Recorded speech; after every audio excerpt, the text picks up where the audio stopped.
No niin, terve.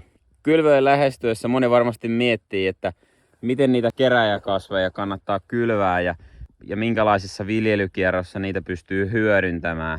Jos tämmöiset asiat askarruttaa, niin nyt kannattaa olla hereillä.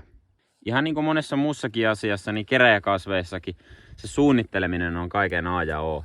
Eli se suunnitteleminen lähtee sieltä viljelykiertosuunnitelmasta. Eli mietitään, minkälaisia kasveja sieltä viljelykierrosta löytyy, missä vaiheessa sitä viljelykiertoa niitä kerääjäkasveja voidaan käyttää. Ja siitä päästäänkin sitten siihen siemenseoksen valintaan. Ja sitten kun se siemenseos on valittu, sitten täytyy miettiä, että millä se kylvetään se kerääjäkasviseos. Ja minkälainen se satokasvi on, mihin se kylvetään. Eli kylvetäänkö se esimerkiksi syysviljaa vai kevätviljaa vai onko se öljykasvi vai joku muu kasvi. Ja se, että saataisiin mahdollisimman onnistuneet kasvustot. Ja tietenkin kasvinsuojelu täytyy suunnitella. Eli millä me saadaan hyvä tai edes kohtalainen teho pellon rikkakasveihin. Ja sitten saadaan kuitenkin pysymään kerääjäkasvit hengissä.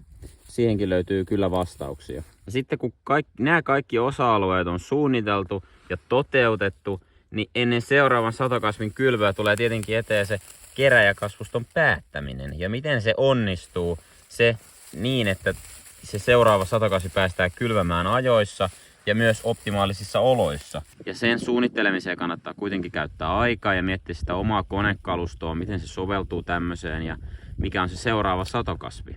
Eli tiivistettynä kerääjäkasvien viljelyssä ota huomioon viljelykiertosuunnitelma, siemenseoksen valinta, kylvötapa, kasvin suojelu ja kasvuston päättäminen. Siinä olikin jo aika monta pointtia, mitä täytyy ottaa huomioon kerääjäkasvien viljelyssä ja vinkkejä ja neuvoja tulee suunnittelemisen avuksi seuraavilla videoilla. Kerääjäkasvuston päättämisestä sen verran, että esimerkiksi tällä pellolla oli viime syksynä tommonen saappaanvarren mittainen kerääjäkasvusto. Ja nyt keväällä sitten seurataan, että millä tämä kasvusto saadaan täältä päätettyä ja kylvettyä seuraava satokasvi.